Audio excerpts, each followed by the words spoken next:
Where Ray Gibbs at?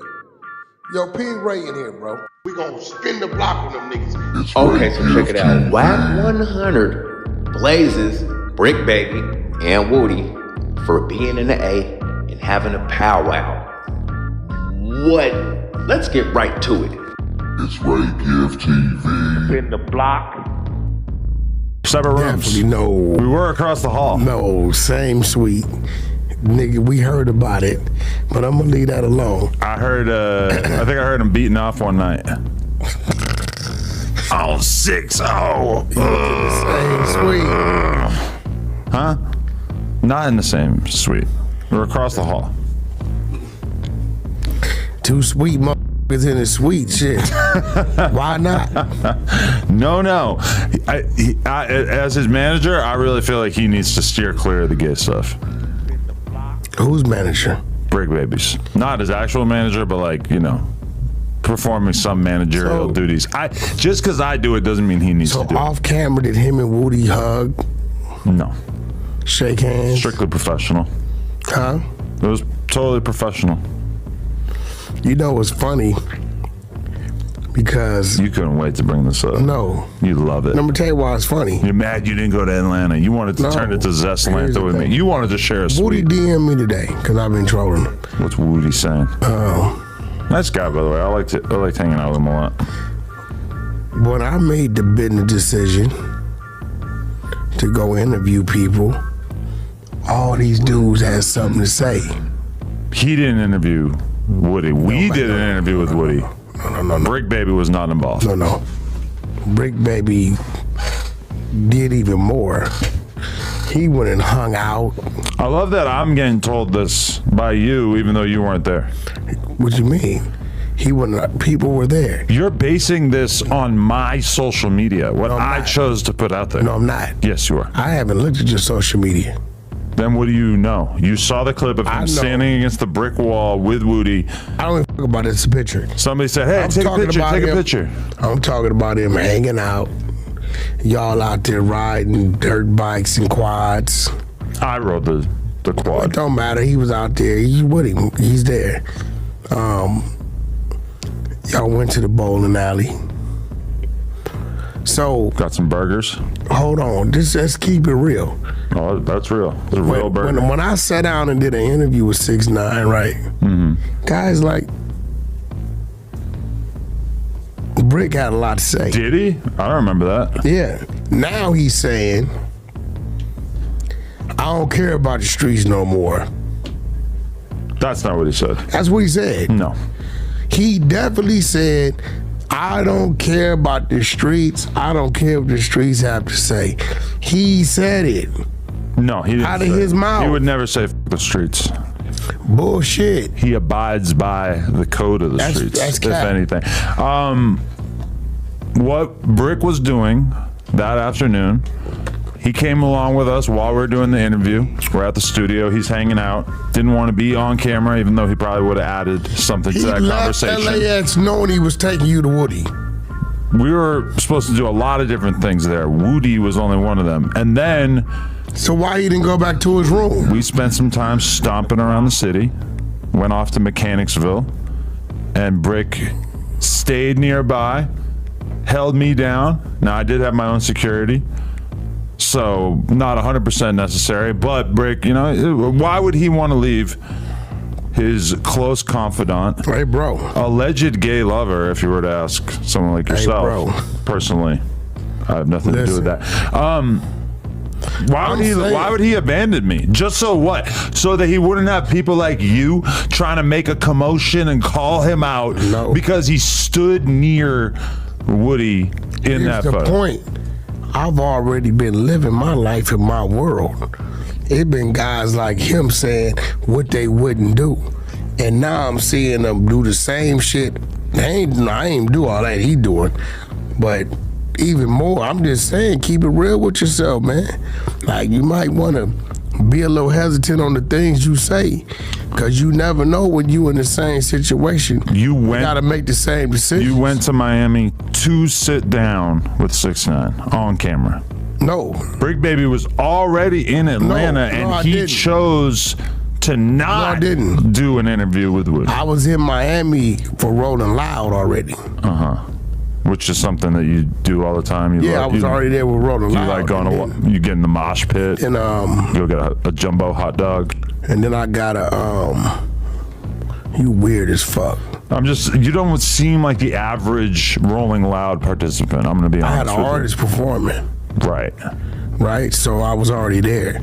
Then I got the call. And you just accidentally wandered into the Fresh and Fit studio and did a 3-hour podcast with 6ix9ine? No, academics hit me. You know, we all there. And that was really fun. And you were actually somewhat confrontational and tried to hold them to the fire. And I haven't really seen a lot of that energy since then. Definitely did. A lot of what energy? The critical, hey, 6ix9ine, here's what I think you did wrong energy.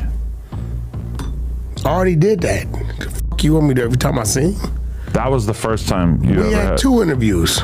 So the Miami one was after the Hassan Campbell one. No, it was in New York. Miami was first. Okay.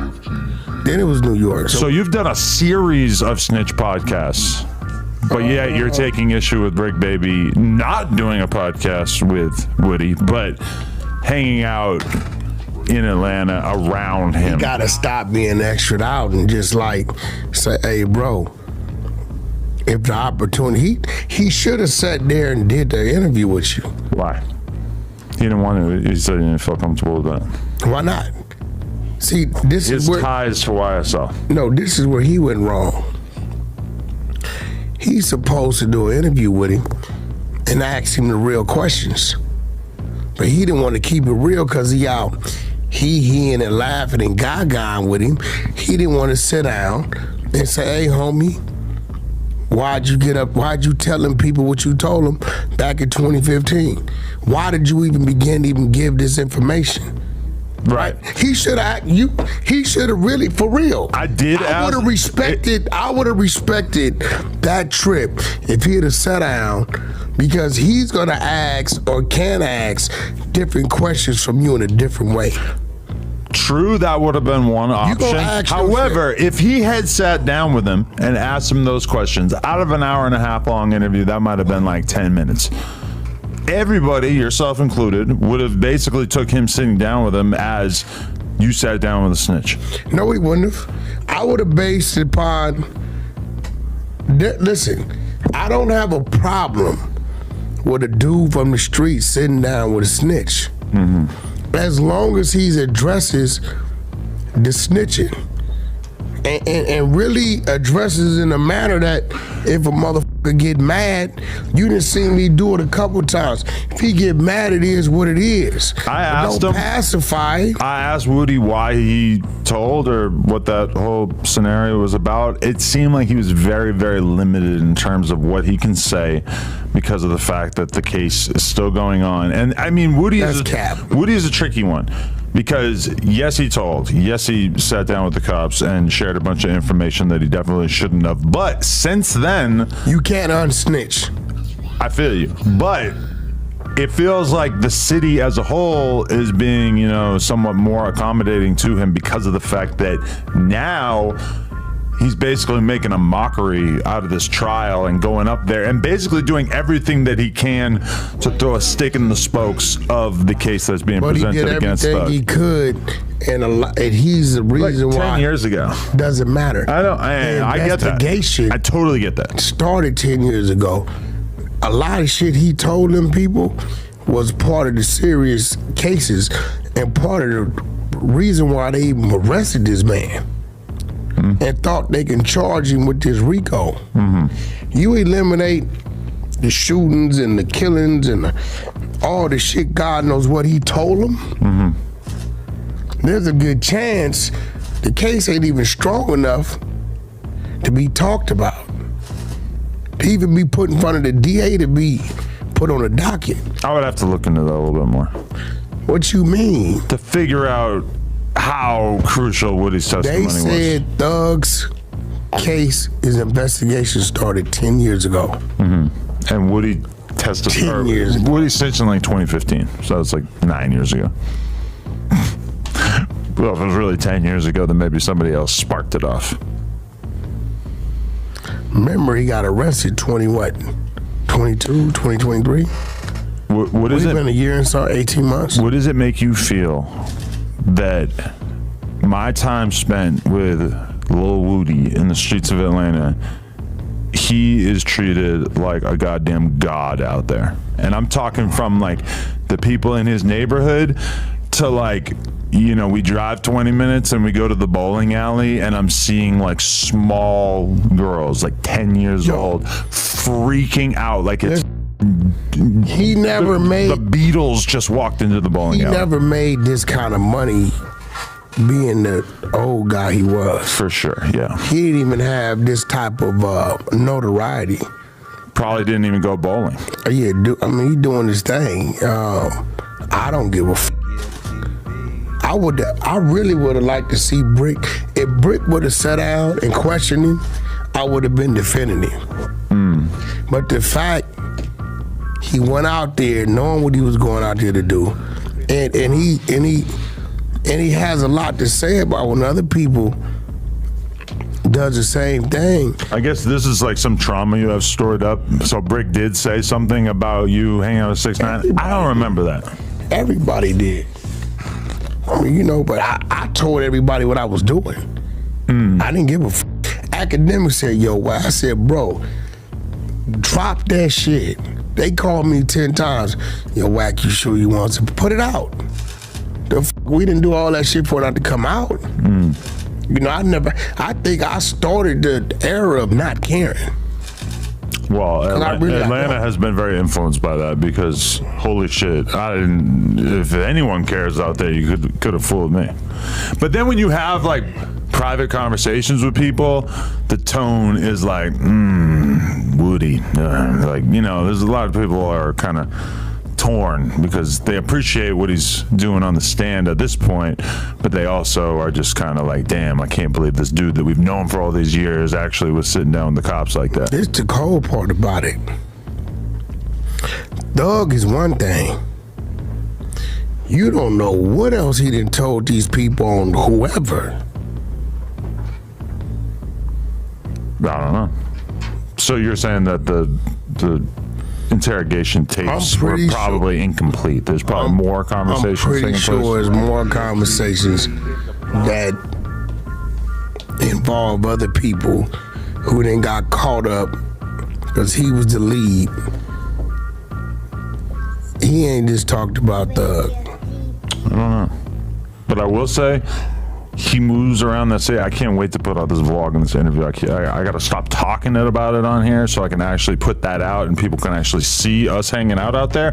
But from my perspective, he moves around like a guy who's got immunity. Like, do you think that like... What do you mean immunity from like the streets? Like he's not worried about getting pulled over or arrested or anything. The way he was driving, the way he was whipping that four-wheeler around Mechanicsville, he ain't worried about shit. I don't think Woody, he only cares when he has to.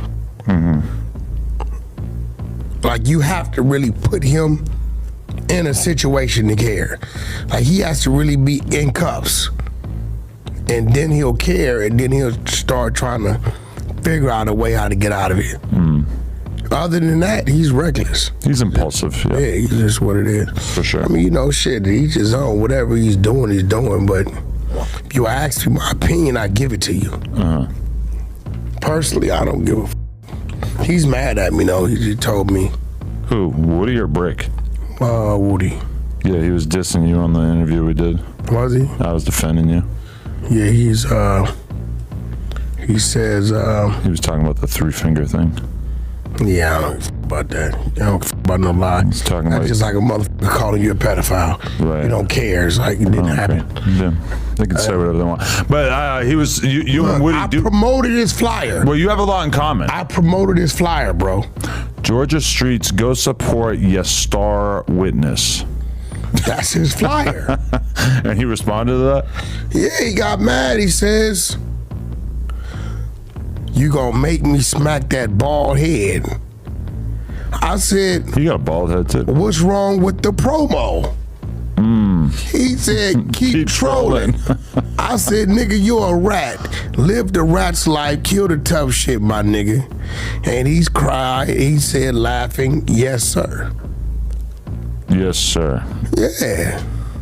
I said, I can respect you standing on your shit, but don't get mad about your reality. I want to make a movie about your life, and I want to have Woody star as you. Get that nigga on the phone. Right now? Call him. I don't think I have his Call number. Woody. I would love to, but I don't think That'll be a conversation. Actually, no, I definitely do. Well, you want me to call him? Yeah, I'm gonna have a man-to-man talk with him. Man-to-man. No disrespect, because it's on your phone. I didn't save his number, but I know that we're talking about him, so... I wanted Woody. What's his name? Woody, I don't know. Technically, it's Woody. Woody. Yeah, Woody. Okay, here we go. The number that I don't have saved is him. Woody. Now, let's call Woody. Let's hit him with the... There we go. Let's see how this goes. He's probably gonna be so happy to hear from me, and then he's gonna realize I'm with an op, and he's like, damn, I'm never picking up those white boys' phone calls again. Okay. Yo, so, go Kendrick. What? What? Yo, that's a good look. Buys Kendrick. All right, man. What y'all think about Bricc Baby and Woody having a powwow down in the A? What?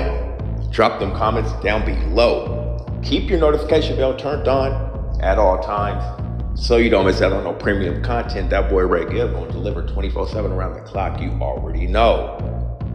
But other than that, Bricc was complaining about Wack talking with Tekashi, and then he went and did the same thing with Woody. Wow, calling the kettle black, huh? Well, I appreciate y'all yet again. Remember, keep that notification bell turned on. And remember to keep your best foot forward. Make the most of your day. Take advantage of the day. Get it done. No lacking, no slacking. You feel me? Your hard work will pay off in the long run. You gotta believe it. Ain't nothing free out here. You gotta get up off your shoulders and go claim that. Go get that. Go earn that. Punch in that time clock. The best money you can make ever in life. You got a receipt for it. You got a pay stub for it. You can flip that money into something legitimate. You feel me? But I hope them encouraging words will reach somebody out there today on this beautiful Sunday. But other than that, it's your boy Ray Gibb, and I'm gone. God bless. Peace.